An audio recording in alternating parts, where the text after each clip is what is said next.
ও দিদি অসুস্থ? কাঠিয়ারে আছে, ফোন নম্বর দেবো? দেবো এই ফোন নম্বর। রাত বইকালে হোয়াটসঅ্যাপে পাঠিয়ে দেবো। আমার নাম্বার তোমার কাছে আছে? আছে এখনো। ঠিক আছে। আর এগুলো ভাঙে গেছে তো ঘরটাগুলো? ঠিক করে দেবা? হ্যাঁ দাদা দিদা আসুক, আমি ফোন করে দেবো, চলে আসবা। ঠিক আছে। মিস্ত্রি বলে দেবো? হ্যাঁ দিদা আসুক। আচ্ছা ঠিক আছে। বাস টাস লাগবে নাকি আবার? হ্যাঁ তুমি তো এখান থেকেই ম্যানেজ করে দেবা, কারণ এগুলো 1 বছর আগে আমি ঠিক করে দিয়েছিলাম।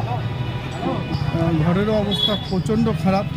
তোমরা যেখান থেকেই ভিডিওটা দেখো না কেন একটু শেয়ার লাইক করো। আমি ভাবলাম যে দিদাকে দেখতে হবে, এসে দেখছি দিদা নেই, খুব খারাপ লাগছে। ভালো আছো ভাই? অনেক বড় হয়ে গেছো। ওই দিদাকে দেখতে এসেছিলাম তো দিদা নেই, দিদার অসুস্থ বলে ভর্তি আছে। আমি তো জানতাম না, 15 দিন আগেই দেখে গেলাম। তো ঘর দুয়ারগুলো ভেঙে গেছে, ওগুলোকে এবার ঠিক করে দিব। এর আগে করে দিয়েছিলাম তো নেই, আসে দেখছি, হঠাৎ খারাপ লাগছে। হ্যাঁ বাঁচবে না, বয়স তো অনেক, 90 বছর পার হয়ে গেছে। হায় রে, খুব কষ্ট হলো। দিদাকে 1 বছর ধরে আমি দেখাশোনা করতাম। ওনার 2টি মেয়ে, 2টি অনেক দূরে দূরে বিয়ে হয়েছে, ছেলে বলতে কেউ নেই। প্রায় 90-100 বছর বয়স দিদার। আমার আজকে খুব খারাপ লাগছে।